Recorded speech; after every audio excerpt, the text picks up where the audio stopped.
افغانستان کی سرزمین T T P کے دہشت گردوں کے لیے جنت بن گئی۔ ناظرین، دہشت گرد تنظیم ٹی ٹی پی کے دہشت گرد افغانستان کے مختلف صوبوں میں آزاد گھوم رہے ہیں اور وہاں رہ کر پاکستان میں تخریب کاری کی کارروائیوں میں دن رات مصروف ہیں۔ تفصیلات کے مطابق افغانستان کا عدم ٹی ٹی پی کے دہشت گردوں کی جنت بنی ہوئی ہے۔ ٹی ٹی پی کے دہشت گرد پاک افغان سرحد سے متصل علاقوں میں آزادانہ گھوم رہے ہیں اور پاکستان میں تخریب کاری کی کارروائیوں پر دہشت گردوں کو ہدایات دے رہے ہیں۔ دہشت گرد کرن، نورستان، پکتیکا، خوست اور دیگر علاقوں میں کھلے عام پھر رہے ہیں۔ کالعدم ٹی ٹی پی دہشت گرد شمس، مہادل، وکیل اور فتح افغانی افغانستان کے علاقے نورستان میں موجود ہیں اور وقتاً فوقتاً دہشت گردانہ کارروائیوں میں شامل ہیں۔ اور اس حوالے سے کچھ عرصہ قبل وائرل ہونے والی ایک ویڈیو میں دہشت گرد نور ولی محسود ٹی ٹی پی کے دہشت گردوں کو حملے سے پہلے ہدایات دے رہا ہے۔ دہشت گرد منصور بٹانی افغان صوبہ پکتیکا میں موجود ہے۔ ٹی ٹی پی کا سرغنہ ہدایت اللہ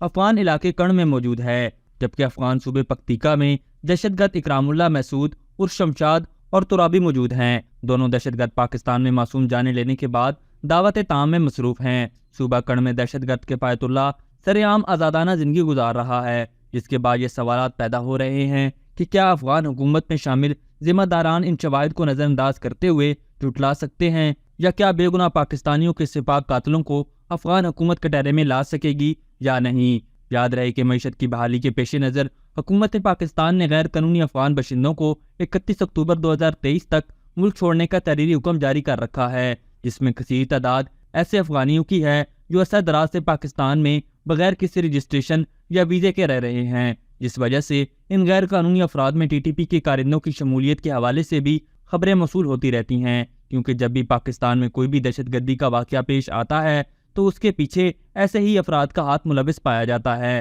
جو غیر قانونی طور پر افغانستان سے پاکستان آ کر رہ رہے ہیں اور ان کے پاس کسی بھی ملک کی نہ تو رجسٹریشن ہوتی ہے اور نہ ہی کوئی دیگر پروف، جس وجہ سے حکومت پاکستان نے ملک کی سیکیورٹی کے مفاد کے پیش نظر تمام غیر ملکیوں کو جو ان رجسٹرڈ طور پر رہ رہے ہیں ان کو 1 نومبر تک وارننگ جاری کر رکھی ہے کہ وہ اپنے اپنے وطن واپس چلے جائیں۔ اس کے علاوہ اسلام آباد انسائیڈر کو بھی خصوصی انٹیلیجنس رپورٹس بھی موصول ہوئی ہیں جن کے مطابق رواں سال جتنے بھی پاکستان میں خودکش حملے اور دیگر دہشت گردی کے واقعات پیش آئے ان سب کے پیچھے یہی ان رجسٹرڈ افغانی ملوث پائے گئے۔ اس لیے پاکستانی حکام نے مجبوراً تمام غیر ملکیوں کو جو وداؤٹ اینی رجسٹریشن پاکستان میں رہ رہے ہیں ان کو واپس اپنے اپنے ملک ڈپورٹ کرنے کا فیصلہ کیا ہے۔ ابھی تک کے لیے صرف اتنا ہی۔ مزید دلچسپ اور تازہ ترین خبروں سے آگاہ رہنے کے لیے ہمارے چینل اسلام آباد انسائیڈر کو سبسکرائب کرنا مت بھولیے، اور اگر ہماری یہ ویڈیو آپ کو اچھی لگی ہے تو اسے لائک کر دیں اور اپنی قیمتی رائے کا اظہار نیچے دیے گئے کمنٹ سیکشن میں ضرور کریں۔